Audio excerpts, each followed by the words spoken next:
నమస్తే. నేను మీ కుప్ప పద్మిని. ఇన్నాళ్ళు మీ సపోర్ట్‌ని నాకందిస్తూ, మీ ప్రేమని నాకందిస్తున్న ప్రతి ఒక్కరికి కృతజ్ఞతలు. ఇప్పుడు చూడబోతున్న ఈ వీడియో కూడా ఖచ్చితంగా మీకు ఉపయోగపడుతుంది.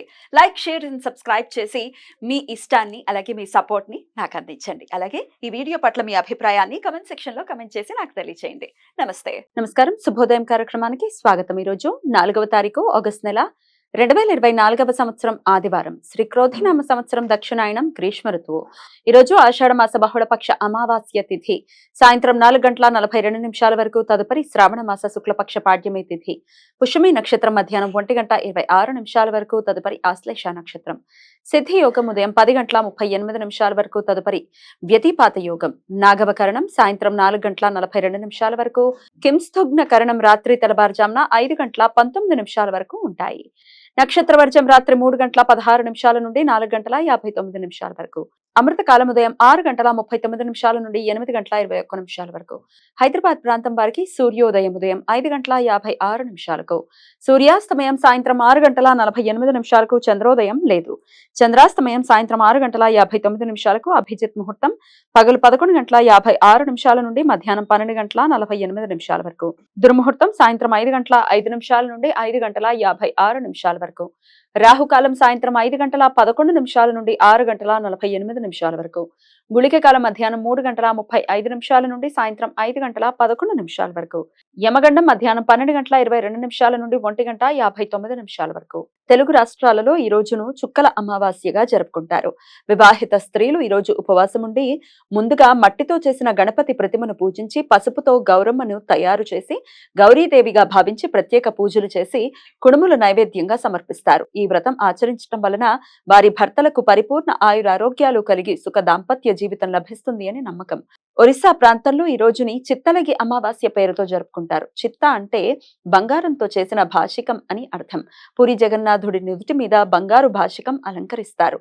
అందువలన చిత్తలగి అమావాస్య అని పేరు వచ్చింది. ఒరిస్సా రాష్ట్రంలో ఈ రోజును వ్యవసాయదారులు ప్రత్యేక పండుగగా జరుపుకుంటారు. ఉత్తర భారతదేశంలో ఈ రోజును హరియాలి అమావాస్యగా పిలుస్తారు.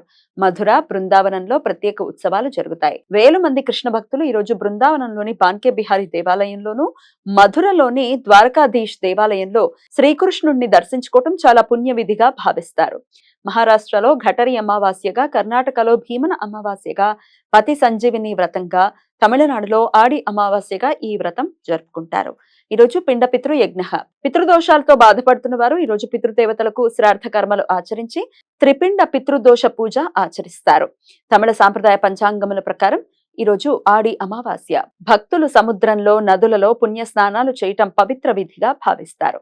పుష్యార్క యుగం లేదా రవిపుష్యమి యుగం ఈ రోజు సూర్యోదయం నుండి మధ్యాహ్నం 1:26 వరకు ఉంటుంది. ఆదివారం రోజున చాలా శుభదాయకమైన శని నక్షత్రం పుష్యమి నక్షత్ర వ్యాప్తి ఉంటే పుష్యార్క యుగం ఏర్పడుతుంది. ఈ సమయంలో నూతన విలువైన వస్తువులు, బంగారం, వజ్ర ఆభరణాలు, వాహనాలు కొనుగోలు చేయడానికి అనుకూలం. ఈ సమయంలో చేసే నూతన వ్యాపార ప్రారంభాలు శుభ ఫలితాలను ఇస్తాయి. కొనుగోలు చేసిన నూతన వస్తువులతో పాటుగా లక్ష్మీదేవి ఇంట్లోకి ప్రవేశించి స్థిరపడుతుంది అని భక్తుల విశ్వాసం. మధ్వ సాంప్రదాయం ప్రకారం ఆధ్యాత్మిక గురువుల ఆరాధన చేయటానికి ఈ యోగ కాలం పవిత్రమైనది అని నమ్మకం. మంత్రతంత్ర శక్తి ఉపాసనలు నమ్మేవారు ఈ సమయంలో ప్రత్యేక పూజలు చేస్తారు. ఆదివారం పుష్యమి నక్షత్ర కలయిక ఉండటం వలన సర్వార్థ సిద్ధి యోగం ఈ రోజు సూర్యోదయం నుండి మధ్యాహ్నం 1:26 వరకు ఉంటుంది. ఈ సమయంలో నూతన వ్యాపార ప్రయత్నాలు చేయడానికి, కొత్త పనులు ప్రారంభించడానికి అత్యంత అనుకూలం. ఈరోజు వైష్ణవ సాంప్రదాయం ప్రకారం అన్వాదానం. వైష్ణవులు రోజంతా ఉపవాసం ఉండి రేపు ఇష్టి రోజు యజ్ఞం చేస్తారు. ఈ రోజు అమాభాను యోగం. ఆదివారం నాడు అమావాస్య తిథి ఉన్నట్లయితే ఆ తిథిని అమాభాను యోగం అని పిలుస్తారు. జాతక చక్రంలోని రవిగ్రహ దోష నివారణ పూజలు చేయటానికి ఈరోజు అత్యంత అనుకూలం.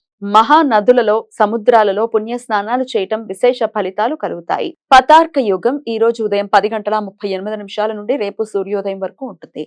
ఈ సమయంలో నదులలో, సముద్రంలో పుణ్య స్నానాలు చేయటానికి, దాన ధర్మాలు చేయటానికి అత్యంత అనుకూలం. ఈ సమాచారాన్ని మనకందించిన వారు మేడికొండూరు విశ్వనాథ్ ప్రసాద్ గారు. ఆయనకు కృతజ్ఞతలను తెలియజేస్తూ శివనామ స్మరణతో సమస్త సన్మంగళాని భవంతు. నమస్కారం.